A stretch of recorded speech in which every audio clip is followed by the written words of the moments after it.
So back in 2017, I got a question on one of my videos that I had to really reflect on in order to make a decision about how to respond to it in a tactful way and in a way that reflected my genuine feelings. And the question was, what do you think of Nichiren Buddhism?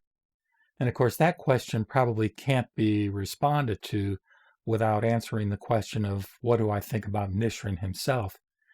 And so I do have much respect for him as a Dharma master in his time and for the tremendous work he did in organizing and propagating a particular interpretation of the Lotus Sutra. I have had some discomfort, let's put it that way, with some of the critiques that he has made or that he did make of other sects. But I think I understand some of why he was doing that in the context of his own faith experience and his own commitment to the Lotus Sutra through the Daimoku or mantra Nam Myoho Renge Kyo. But anyway, as I thought about it and tried to craft a reasonable and appropriate response, this is what I said.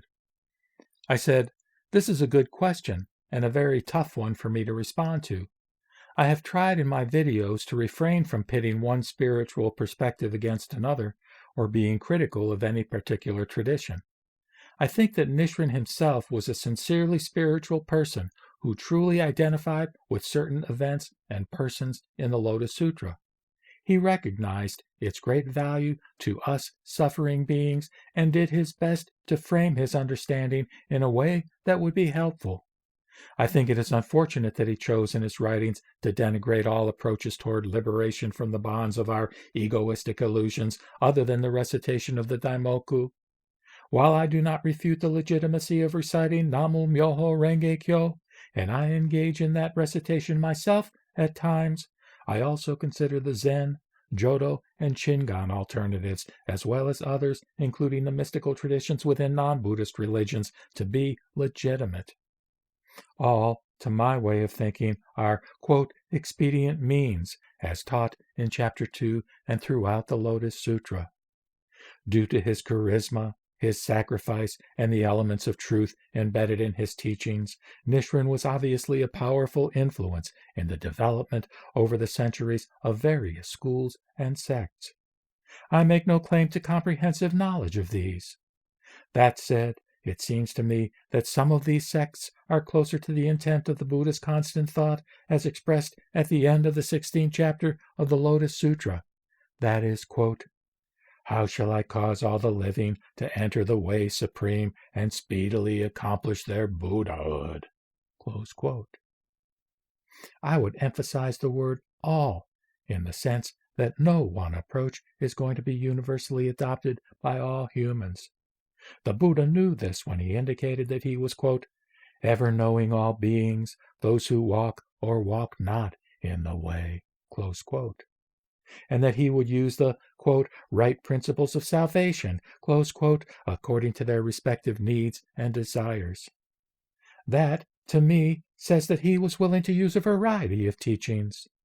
As he told Shariputra at the beginning of Chapter 2, quote, the Tathagata is able to discriminate everything, preach the laws skillfully, use gentle words, and cheer the hearts of all, close quote. Since, quote, the law is inexpressible, beyond the realm of terms, and since the Buddha knew that, quote, all living beings have many kinds of desire deeply attached in their minds, he, quote, expounded the laws by various reasonings, parabolic expressions, and tactful powers, close quote. If you want a more explicit description of the dynamic as to how this teaching and saving power is manifested, you may want to read the Sutra of Innumerable Meanings, which is the prequel to the Lotus Sutra. Thanks for your question. So,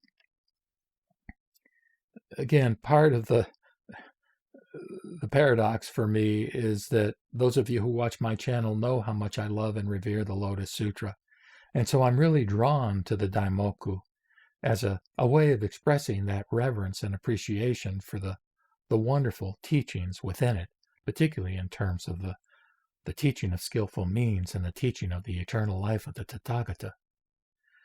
And it is in that spirit that I can honestly commend Nichiren himself for the work that he did in rolling the great Dharma wheel and in affecting positively the lives and spiritual experience of many millions of people over the course of time on into the present, with both the Nichiren school and various Nichiren sects, as well as the Soka Gakkai organization, which has drawn many, many people into the sphere of the Lotus of the Wonderful Law. Nam Myoho Renge Kyo. Nam Myoho Renge Kyo. Nam Myoho Renge Kyo.